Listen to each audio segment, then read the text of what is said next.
Order! Order! You are an incorrigible delinquent at times. Behave yourself, man!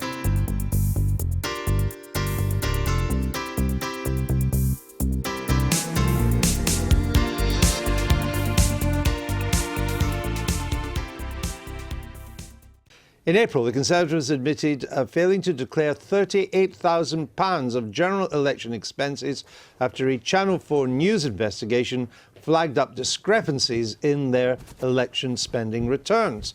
Now, the party blamed, quote, an administrative error for failing to register the accommodation cost of activists in their Battle Bus 2015 operation, which bussed young activists around the UK to campaign and target seats. The Electoral Commission is conducting an investigation into this expenditure. There are strict guidelines on spending in individual constituencies. But the Conservatives claim the Battle Bus was part of a national campaign organised by Conservative Central Office. So therefore, it didn't form part of the spending limit for individual candidates. Well, that's their story. But in total, 9 police forces are investigating whether election spending for candidates was properly recorded. And yesterday, the Electoral Commission took the unusual step of making a court application to force the Tory party to disclose relevant documents. It has only now handed them over. And this morning, we learned that police have been asked to investigate whether letters sent in David Cameron's name during the election campaign were also in breach of electoral law. Well, as you could probably imagine, the Conservatives haven't exactly been falling over themselves to talk about this story on air, though we do ask them. We did, however, get the chance to ask the former party chairman, Grant Shapps, who was in central office at the time, about what was happening. This was what he said when he was last on our show. So as chairman of the party, you allowed the expenses of these campaigners who were going to local constituencies, staying in local hotels. You allowed them to be charged to the national campaign and not the local campaign? Well, so I was co-chairman, but compliance wasn't my side of things. The campaigning side was my side, but not the money and the finance. Yeah. But you were behind this whole Battle Bus business. The actual campaign itself, not the compliance So you side. didn't wonder as to where the charges were being made? As I say, I'm not one to shirk my responsibilities. Well, I stood like down on my own account for something unrelated to that, but this side of things was not my side.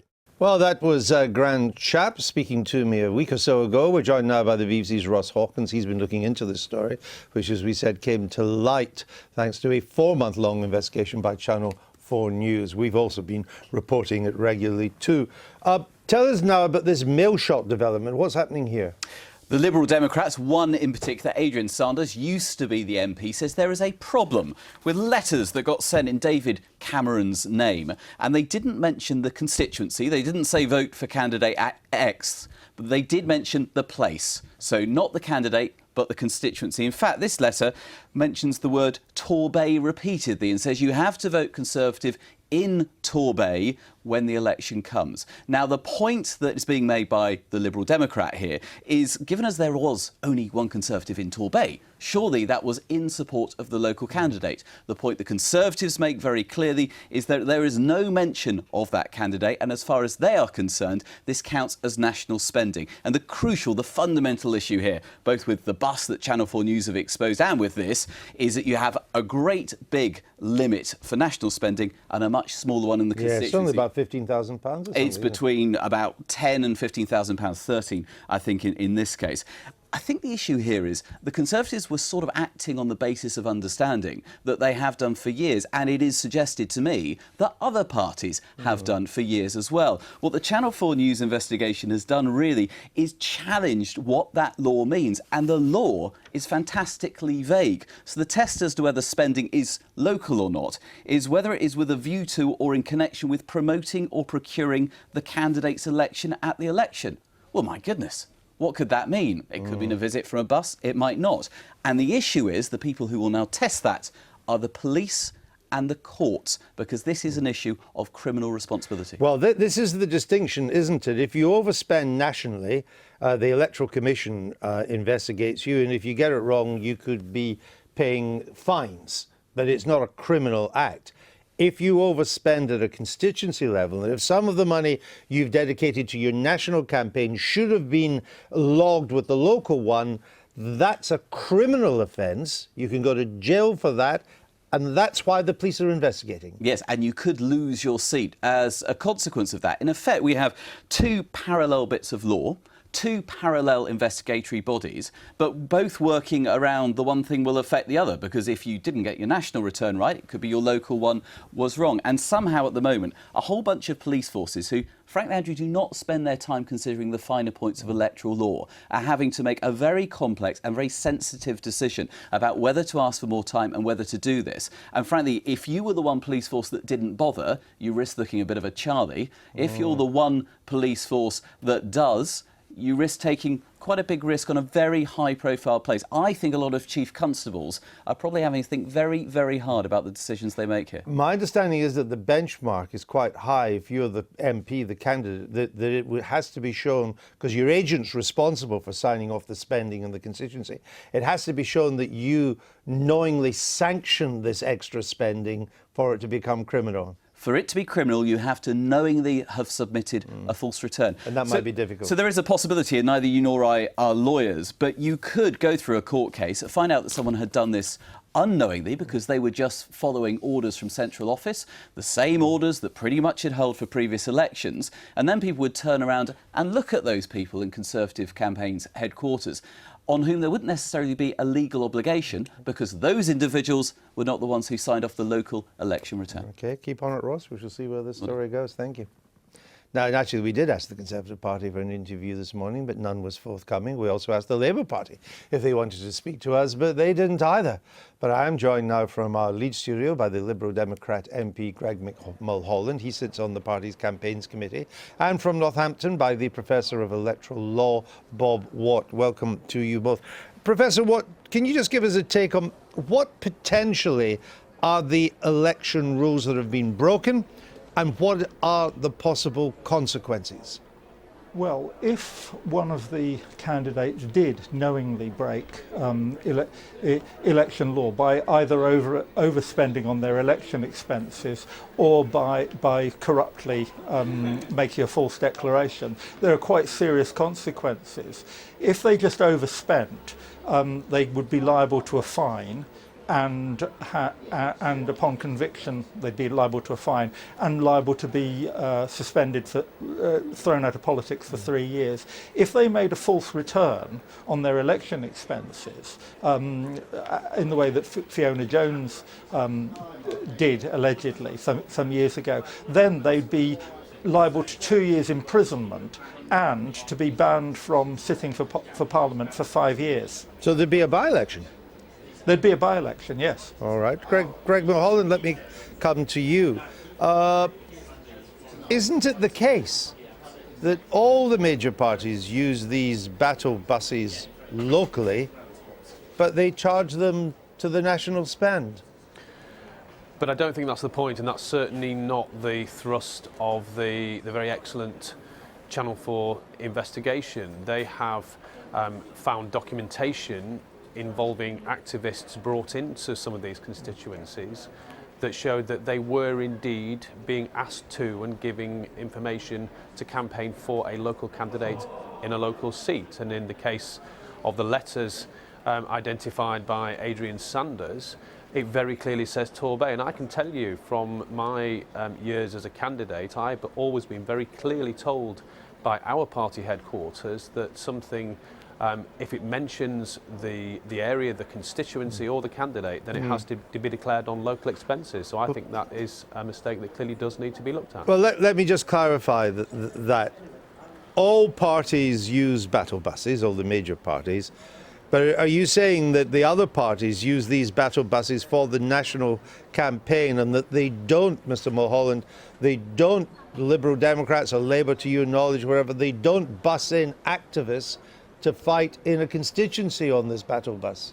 Well, Andrew, I can tell you, and you probably know this yourself, we don't get the vast sums of money from businesses, Conservatives do. We don't get the large sums from trade unions, Labour do. So you haven't had the money to have these battle buses? So there are no Liberal Democrat activists being put up in hotels. They frankly you know, it'd be great for a tent, probably. Well, absolutely, All right. or a church floor. So that, you know, it is about the specific issue as to whether these have been helping the local candidate. No, it's an interesting and important distinction. Let me come back to Professor Watt. When we look at this and see how long this story has been running since it was first broken on Channel 4 News, is it not a sense that the Electoral Commission, does it not need to have greater powers and the ability to access relevant data more quickly and more easily? Because as I understand it, we're almost at the end of the statute of limitations on this. They'll need to ask for extra power, for more time to investigate it. Well, there are two points there. The answer to your general question, should the Electoral Commission have more power to investigate? Well, most people in the election law field would say yes. But the issue about the statute of limitations, yes, under section 176 of the relevant act, Representation of the People Act, the police get 1 year, but they can go to the magistrates and ask for that to be extended to a period of 2 years, and it's my understanding that that's under active consideration at the moment. Well, so 2 years is the cut-off. Well, look, stay with me, gentlemen. I just want to bring Sam Coates in here from the Times. I mean, it's clear that the police do the job properly will need to extend the time. How seriously are the Tories worried about this? Perhaps not as seriously as you might have think, judging from the conversations that I've had. The point that keeps being made to me, and this isn't me excusing them, this is what they say, is that we think that the hurdle that the police need to prove is that people knowingly and corruptly engaged in sort of, as it were, fraudulent activity. If it was the case that Conservative headquarters legal advice, precedent, what was believed to be the way that other parties campaigned, all went along and did similar things to this, they believe it's going to be quite hard to mount prosecutions against individual MPs and force by-elections. You do have a slightly checkered history in terms of electoral law enforcement in this country. The Electoral Commission's own record isn't that hot. Think of Peter Hain and items like that. I think the test is very significant, but as Ross said earlier, no police force will want to be seen not to investigate. But when it comes to charging, I do think that's a different matter. Let me get a reaction from you, Mr. Mulholland, to what Sam Coates has just been saying. Well, I mean, those are issues for the Conservative Party, but I think the fact that the Electoral Commission had to drag the Conservative Party to the High Court because they weren't providing information... Which they'd asked for several months ago. That says that there are very serious questions still to be answered, and it also shows we have to now get serious about reforming funding of parties and capping donations per year per person at £10,000, which we've tried to do. The other two parties are not prepared to do that. They always walk away when we get to that stage of talks. And Professor, can I just finally get what, to your mind, if there is any, the significance of this complaint now about letters being sent out in David Cameron's name mentioning the constituency? Is that on the margins of wrongdoing, or is that something that should be taken seriously as well? That I think should be taken seriously, because if they are mentioning individual candidates in individual constituencies, that ought to be on the. But I don't think they were mentioning the candidates. They mentioned the constituency. Ross was telling us. Sorry, Professor. The constituency.